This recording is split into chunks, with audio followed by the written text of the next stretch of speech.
No, yo no creo que un escritor escriba realmente para la burguesía ni para el proletariado. Creo que un escritor escribe fundamentalmente para cristalizar una necesidad íntima, una urgencia íntima. ¿Y acaso sea eso lo que me he pasado la vida haciendo sin saberlo, prolongando en el tiempo, mientras crecía, maduraba y envejecía, las historias que llenaron mi infancia de exaltación y de aventuras? Pero al final lo que queda en la memoria son las ideas que te dan los libros, ¿eh? La libertad no se conquista de una vez para siempre. Hay que ganarla una y otra vez. ¿Cuándo se jodió el Perú? Escribo para que no sucedan las cosas. Cuando comienza el sueño de la razón, empieza la pesadilla. El nacionalismo es una de las mayores causas de las desgracias de la historia. Un país sin literatura es un país mudo. La utopía es una ilusión necesaria. La cultura es lo que nos hace libres. Así como el romance tabú que vivió Mario Vargas Llosa con su tía Julia, hasta las experiencias que aconteció en el Colegio Militar Leoncio Prado. Hasta una aventura en el desierto de Piura, o por qué no una misión religiosa en nuestra Amazonía, o también la vida del dictador dominicano Rafael Trujillo. Hablar sobre la guerra de los canudos en Brasil o la sociedad del espectáculo, en fin, mil historias que nos dejó nuestro aclamado escritor Mario Vargas Llosa. Hoy, en Haciendo Patria, le rendimos homenaje a uno de nuestros más grandes escritores. Estamos hablando, por supuesto, del gran y querido Mario Vargas Llosa, o Varguitas, como le decía la tía Julia, su primera esposa. Por eso es que hoy, en Haciendo Patria, a 3 meses de su lamentable deceso, le rendiremos un merecidísimo homenaje.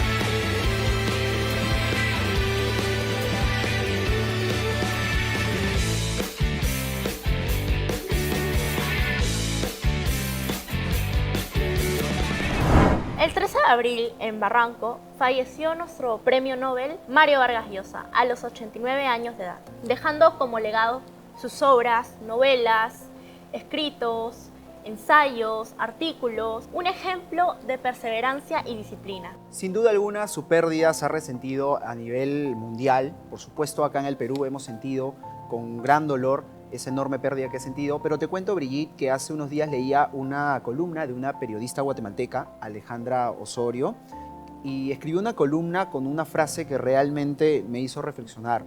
Si me lo permites, te lo voy a decir, y es que cuando un escritor muere, se apaga una voz que multiplicaba cientos de voces que murmuran en las sombras. Cuando un escritor muere, duele un poco leer sus libros y recordar las ideas que aceptaste o rechazaste como tuyas. Cuando un escritor muere, se te muere un amigo que nunca te conoció, que nunca supo de ti, que nunca te escuchó, pero que incluso así cambió tu vida. Esta frase sin duda alguna me tocó y seguramente que tocaría más de uno, porque es evidente que Vargas Llosa ha traspasado generaciones con sus libros, con sus escritos. Sentidas palabras, la verdad, que en homenaje no solamente en el Perú, sino también en el mundo, ya que recordemos que en 1993 nuestro escritor logró tener la nacionalidad española. Por ello, el Real Madrid hizo también un homenaje a nuestro aclamado escritor de Arequipa. Exactamente, Brigitte, pero a pesar de ser una figura reconocida y muy querida, Vargas Llosa también tuvo algunos detractores, sobre todo por sus opiniones políticas tan controversiales en los últimos años. Pero a pesar de eso, sus más grandes detractores también han sabido dejar de lado esa oposición y, reconociendo el enorme legado que ha dejado en nuestro país y en la literatura mundial, han sabido reconocerle con mucho honor su pérdida. Bueno, antes de sumergirnos un poco más en la vida del autor, vamos a recordar sus obras más destacadas. Así es, pero antes de hablar de sus obras, ¿qué tal si damos paso a una pequeña encuesta para hablar con algunas personas para que nos recuerden un poco más acerca de cómo es que Mario Vargas Llosa influyó en su vida? ¿Te parece? Claro que sí. Vamos a ello. Bueno, de todos los libros que habré leído alguna vez en Vargas Llosa, el que más me impactó hasta el momento es La ciudad y los perros. ¿Por qué?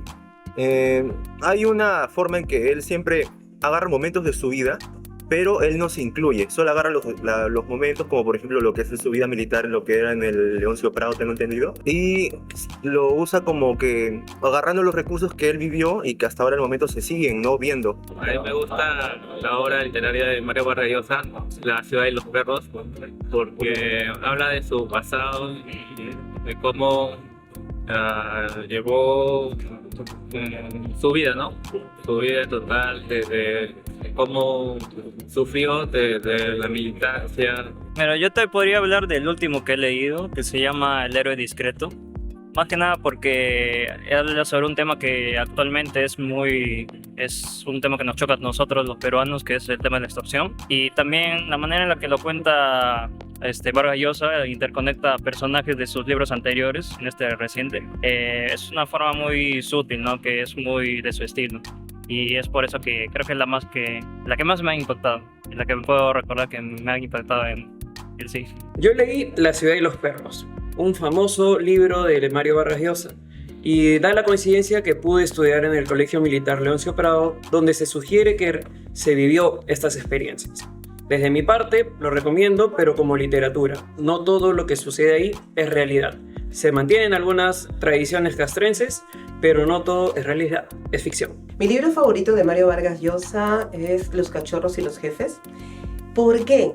Es lectura ligera, pocas páginas, y me trae muchos recuerdos de la infancia porque fue el primer cuento que tuve que leer durante mi etapa escolar. Hablar de Mario Vargas Llosa es hablar de una de las figuras más emblemáticas no solo para la literatura nacional, sino también a nivel mundial. Desde sus primeros escritos, Vargas Llosa nos regaló una narrativa muy rica que explora temas universales que van desde la democracia, la libertad, la corrupción y el poder. Sin duda alguna, su reflexión en sus escritos ha significado un antes y un después en el mundo cultural. Pero antes de hablar de sus obras más importantes, Brigitte, ¿te parece si primero hablamos de sus primeros años de vida para comprender un poco cómo es que fue interiorizando ese apego hacia la literatura, hacia el mundo de la cultura? Así es. Mario Vargas Llosa nació el 28 de marzo de 1936 en Arequipa. Él creció en una familia un poco compleja, ya que sus padres se divorciaron mucho antes que él naciera, y creció al lado del amor de su madre y el de sus abuelos maternos. Fue en ese entorno lleno de bastante amor, comprensión y ternura en donde Vargas Llosa tuvo el acercamiento a sus primeros escritos. De hecho, sus primeros escritos fueron justamente poemas, sobre todo influenciado por la presencia de su tío Luis Llosa, quien por esos años era poeta. Pero su vida cambiaría dramáticamente cuando a los 10 años su madre se reconcilió con su papá y se tuvieron que ver obligados a mudarse a Lima, alejándose totalmente de ese núcleo familiar que había recibido con sus abuelos y todo ese amor y ese afecto. Su relación fue muy compleja con su padre, ya que era un hombre muy rígido y muy drástico. Él lo trató de alejar de la literatura.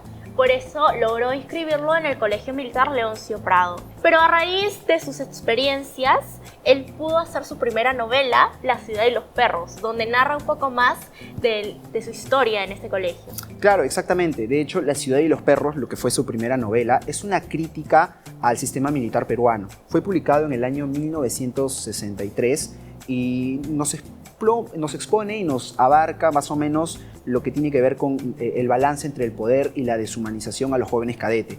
Por supuesto, influenciado en las vivencias que tuvo Vargas Llosa cuando estudiaba en este cuartel militar.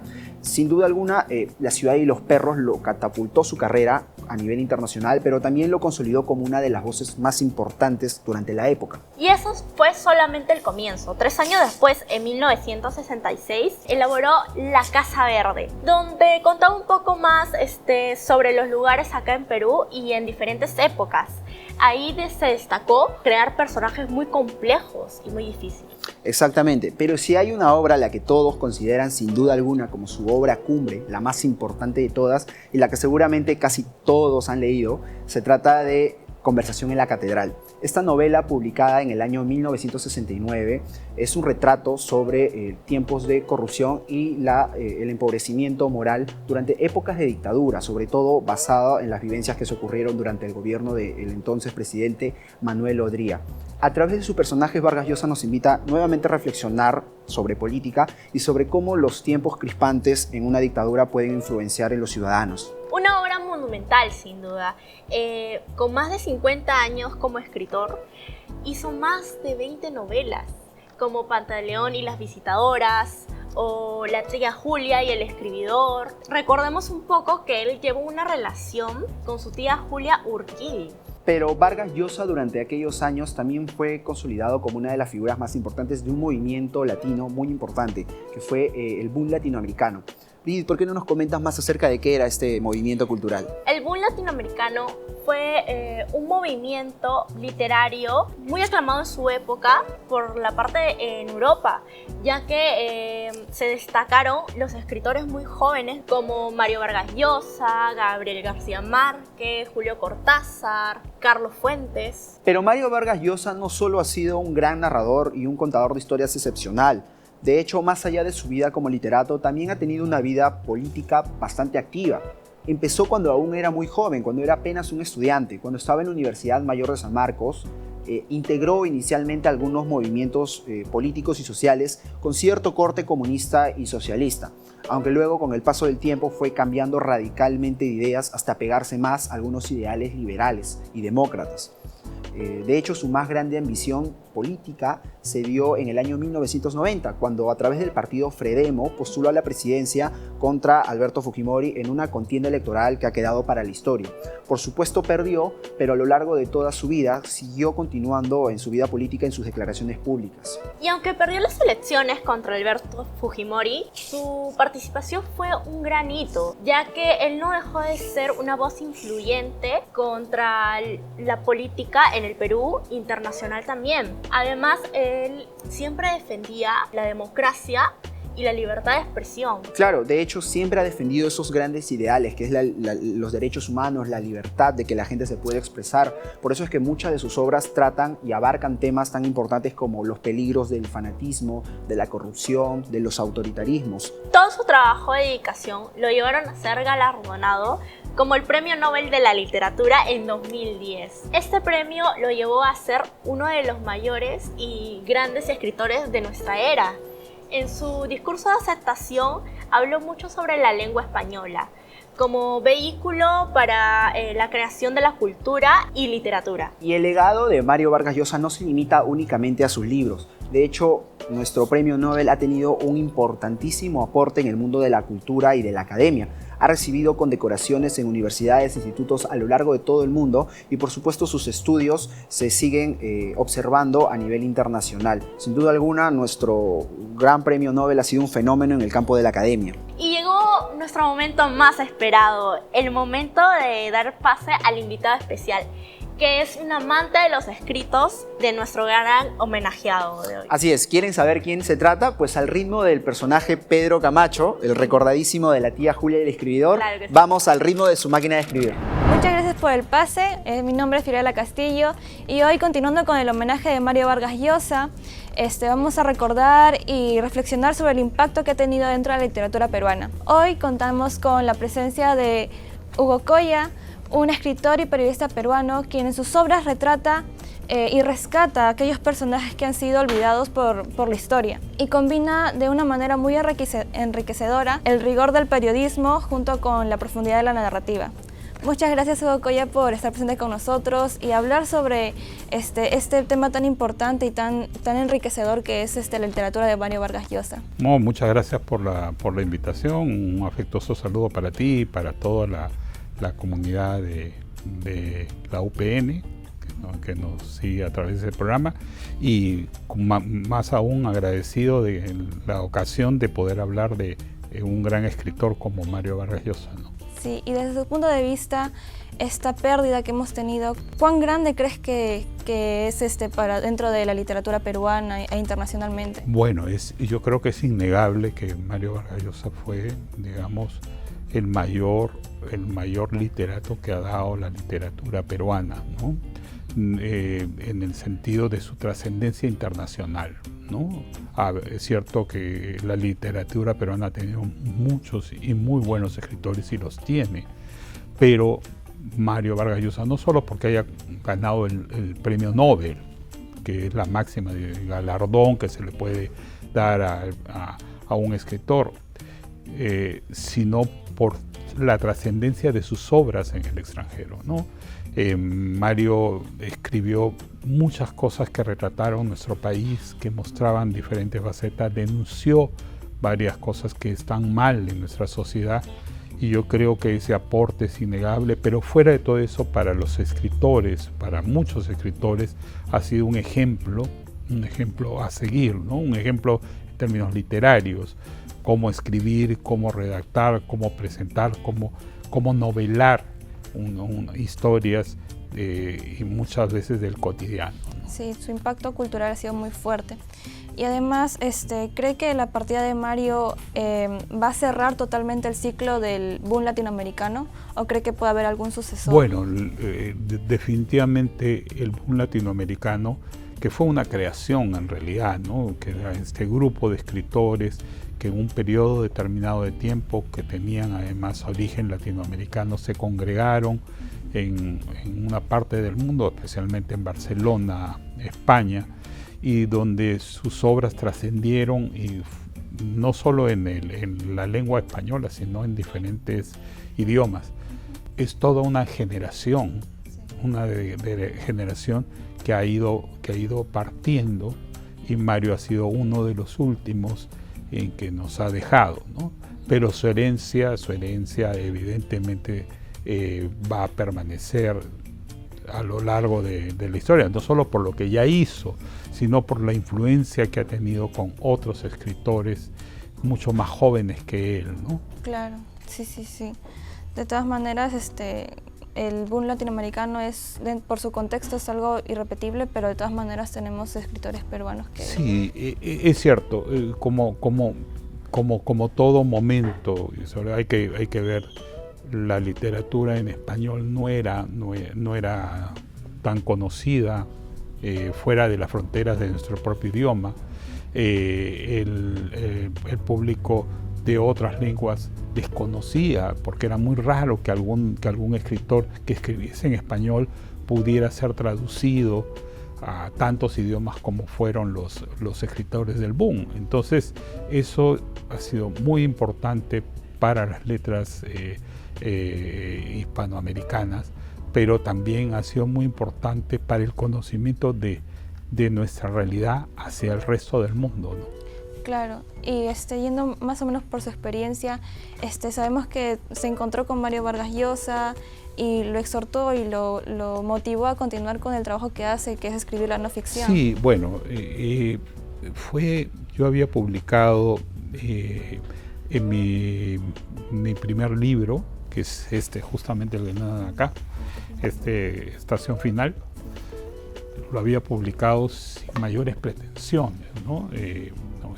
Para quienes no lo conocen, Estación Final es un libro que me llevó 5 años de investigación. Es un libro de no ficción donde investigué los peruanos muertos en los campos de concentración durante la Segunda Guerra Mundial, y lo había publicado sin mayores expectativas. Era mi primer libro, yo era un escritor primerizo, y de pronto recibo a través de su secretaria una llamada convocándome a la casa de Vargas Llosa, nada menos, ¿no? Entonces, obviamente, me puse muy nervioso. O sea, Vargas Llosa te llama, sí, quiere hablar contigo, no me dicen el tema. Yo digo, bueno, ¿qué querrá? De repente cometió un error, no le gustó, pero si no le gustó, o de repente era una cuestión protocolar, me iba a decir algo para salir del paso. Y sin embargo, él había revisado cada una de las páginas, había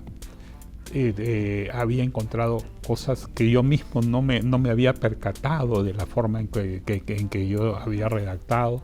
Me habló de las cosas buenas, positivas, pero también de las cosas que debía mejorar, ¿no? Claro. Y me habló sobre la importancia de la no ficción. Muchas veces, y sobre todo Mario Vargas Llosa, es conocido por ser un gran novelista, pero también era una persona que, para realizar su trabajo, para realizar sus obras, investigaba mucho.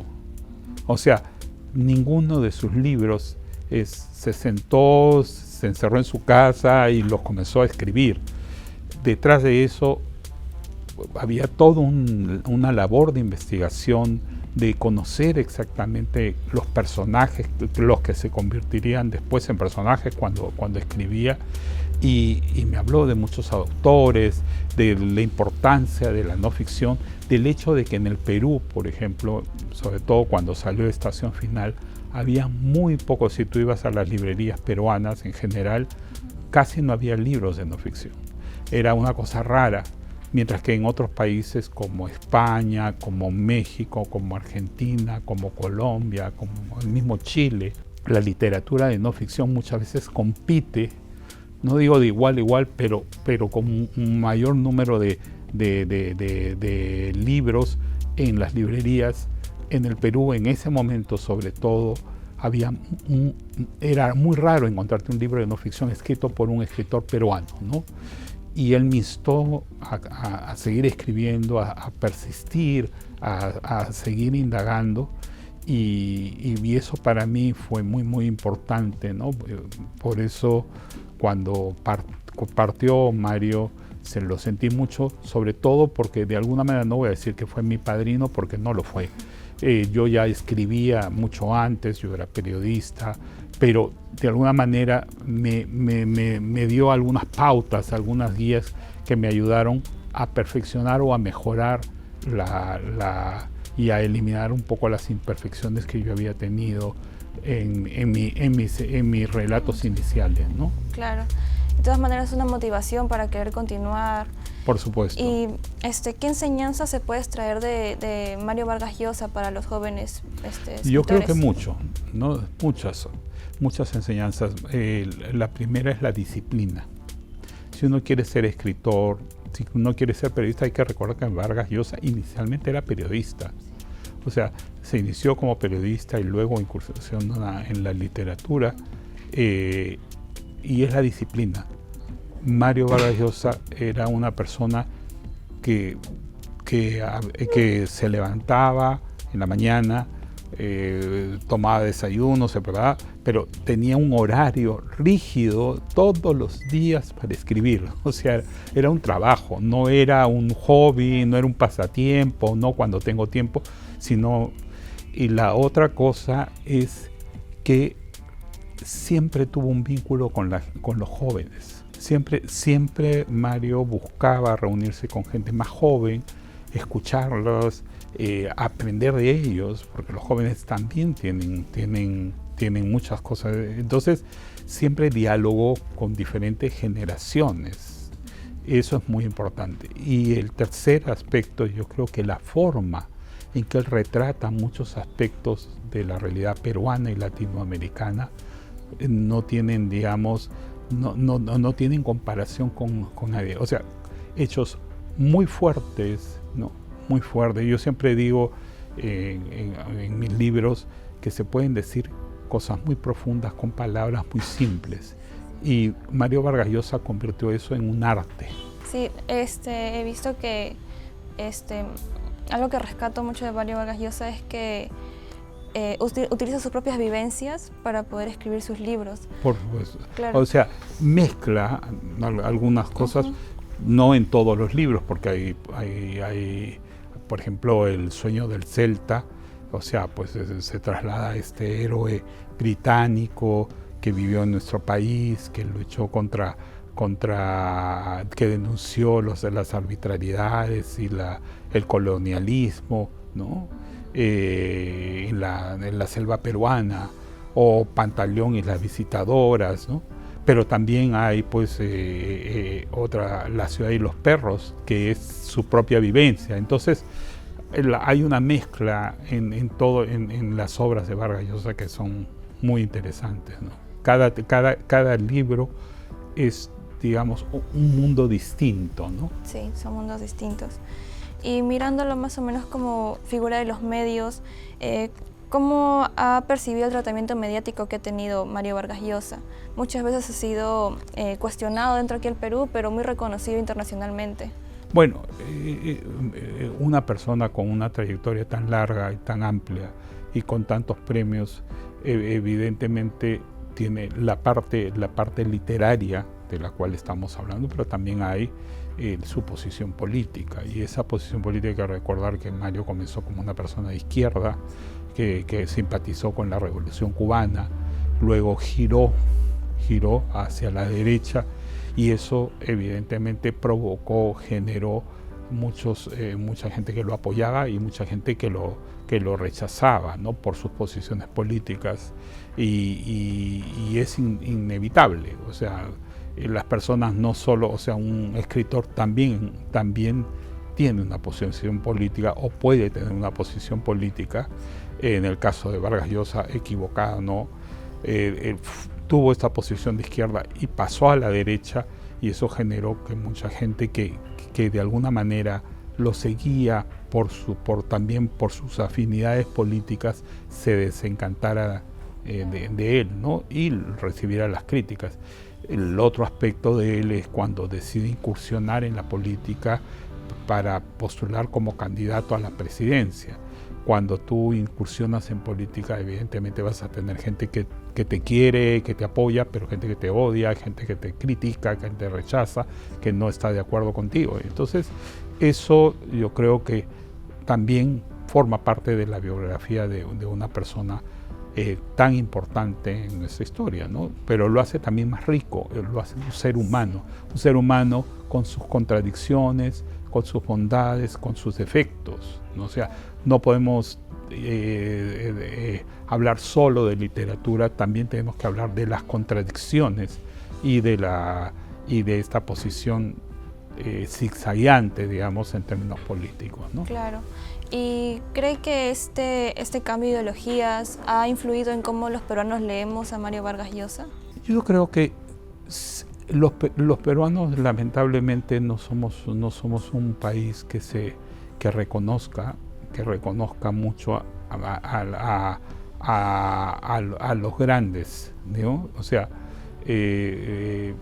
no voy a usar términos peyorativos, pero muchos peruanos son más reconocidos afuera, son más leídos afuera, son más aplaudidos afuera que acá en nuestro país, y eso es una realidad, forma parte de nuestra idiosincrasia, y eso hace también que muchas veces las personas, especialmente los más jóvenes, se sientan asfixiados, ¿no? Se sientan como que no se sienten y limitados, y eso provoca que se vayan del país, que vayan a buscar nuevos horizontes, porque saben que afuera van a obtener muchas de las cosas que...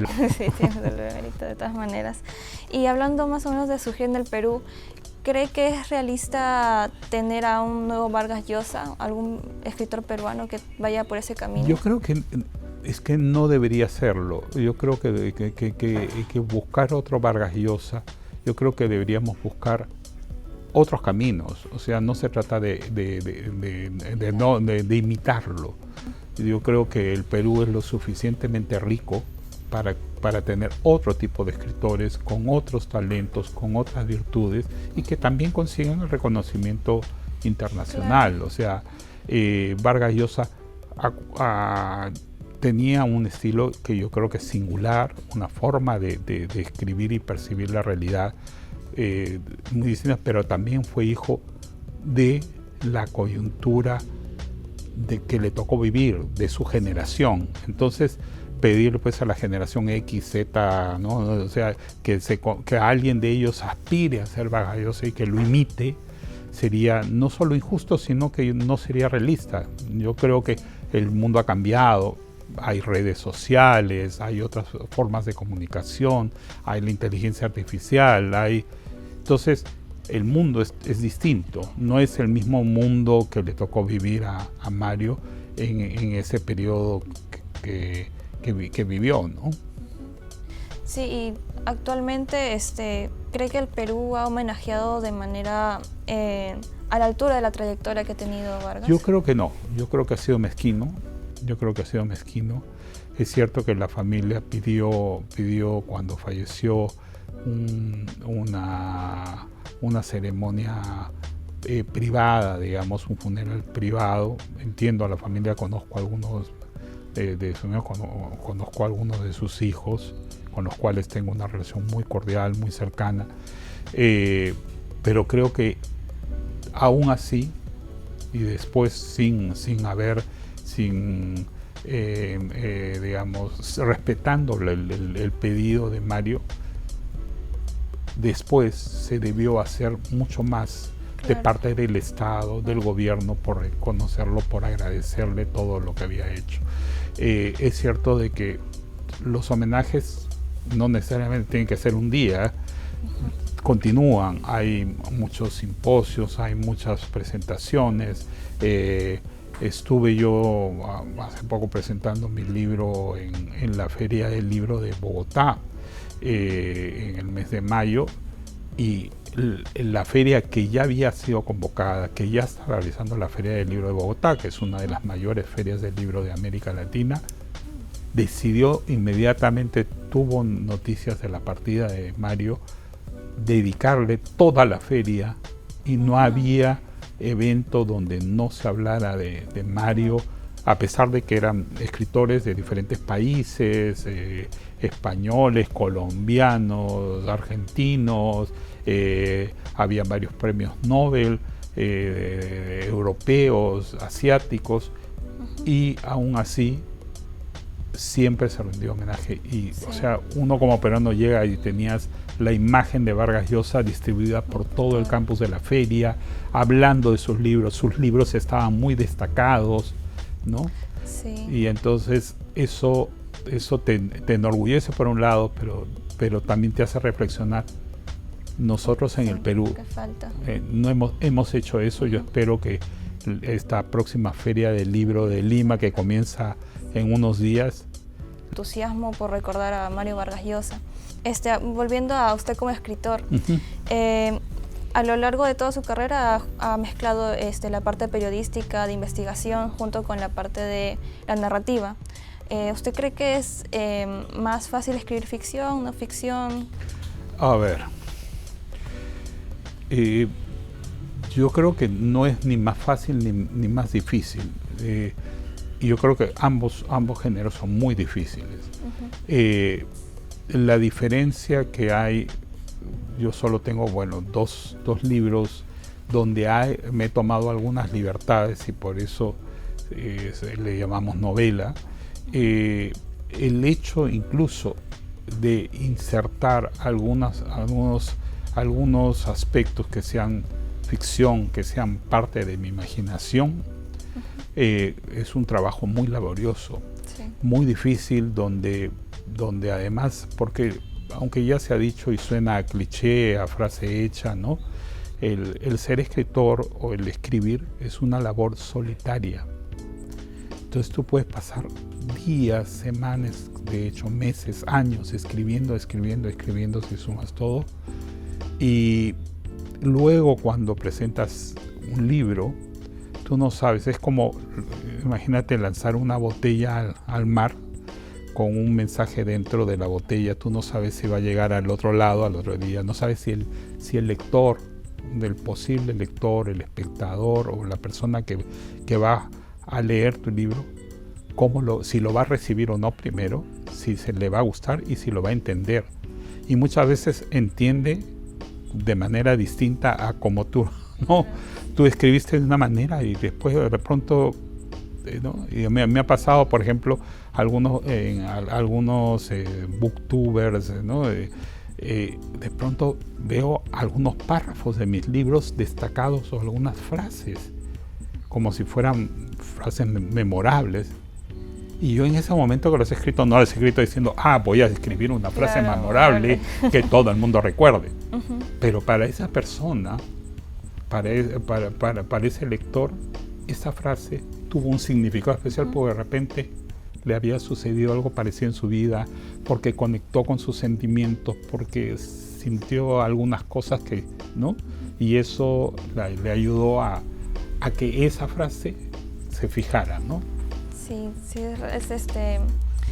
hay frases que uno se conecta porque ha vivido, se siente identificado. Claro. Y muchas veces es una frase inesperada. Claro, inesperada, pero que además no significa que el escritor necesariamente dijo, ya, voy a escribir esta línea para que la persona sienta tal cosa. No hay manera, porque el lector no conoce al lector, o sea, te imaginas cómo sería. Alguna vez hay algunos escritores que me han contado, que me dicen, mira, me imaginaba para un lector que tuviera más o menos tantos años, o sea, cuando vas escribiendo. Yo no hago eso, yo no tengo esa habilidad, yo no me puedo imaginar decir, esto lo va a leer tal o cual. Yo escribo el libro, más cuando escribí Volviendo a Estación Final, yo no sabía si realmente alguien se podía interesar, más allá de mi familia, que podría, ¿no? Se podía interesar por un libro como este, ¿no? Peruanos muertos en los campos de concentración durante la Segunda Guerra Mundial. O La espía peruana que cambia el rumbo de la Segunda Guerra Mundial. O, no sé, la historia de Genaro Delgado Parker, el magnate que trajo el celular, que fue un pionero de la televisión en el Perú. O sea, no es que tú estás pensando diciendo, esto lo escribo para este público. Escribes para que, porque es lo que tú sientes, lo que tú piensas, lo que tú crees, lo que tú has investigado, y no sabes si todos los libros, o si el libro va a tener una aceptación o no, ¿no? Claro. Y yéndonos por la parte de la investigación, ¿cómo es ese proceso para recolectar tantos datos, tanta información que muchas veces es perdida? Está perdida.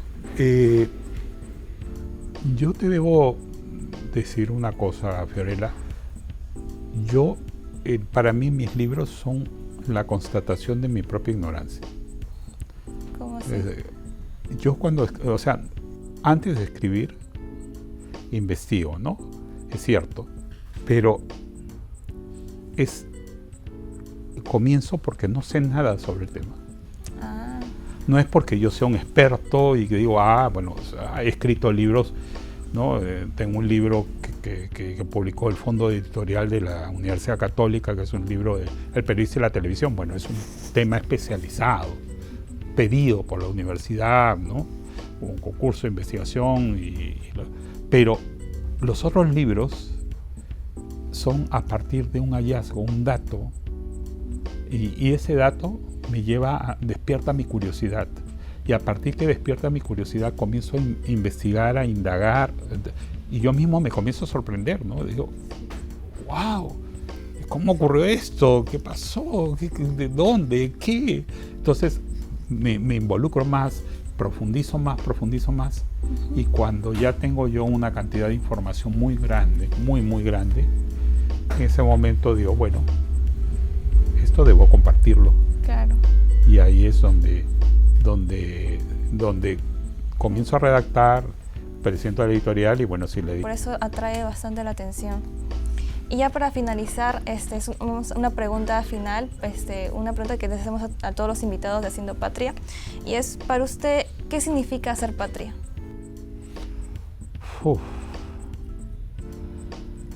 Significa muchas cosas. A ver, primero, quererte tú como persona.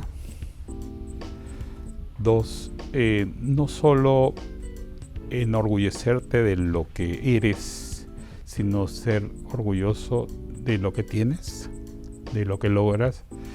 Y también significa reconocer que somos un país multicultural, multiétnico, multilingüístico, ¿no? Y que en cada uno de esos elementos está nuestra riqueza. Muchas gracias, Hugo, por ser parte de esta gran conversación sobre Mario Vargas Llosa, sobre tu experiencia. Ha sido una charla muy enriquecedora. Bueno, muchísimas gracias, Fiorella, por la oportunidad. Muchas gracias a toda la comunidad de la UPN por la oportunidad de poder conversar de estos temas. Siempre es un placer hablar de literatura y de hablar de Mario Vargas Llosa, un honor, y de hablar sobre mis libros y mi trabajo. Les deseo unas felices fiestas patrias, ya que se vienen las fiestas patrias, pero sobre todo les recomiendo a todos, lean si quieren hacer una patria más grande. Gracias. Mario Vargas Llosa nunca dejó de ser defensor de las causas que creyó, y así, utilizando su pluma, logró inspirar a muchas más generaciones futuras. Exactamente, y Vargas Llosa no solo ha escrito acerca de la historia del Perú, sino que también ha ayudado a construirla en base a su gran legado. Es un claro ejemplo de lo que significa ser un patriota de verdad, que con esfuerzo, dedicación y trabajo sale adelante y deja el nombre del Perú por todo lo alto. Hoy me voy a sumergir de todas maneras en Conversación en la Catedral, tremenda novela que definitivamente está para leerla una y otra vez, ¿no es así, Brigitte? Claro que sí, yo creo que me puedo leer un poco más de Las 5 esquinas, ahí no hay pierde. De todas maneras, esperamos que este episodio les haya servido para seguir conociendo un poco más acerca de nuestra historia y nuestros personajes emblemáticos. Mi nombre es Juan. Mi nombre es Brigitte. Y esto fue Haciendo Patria.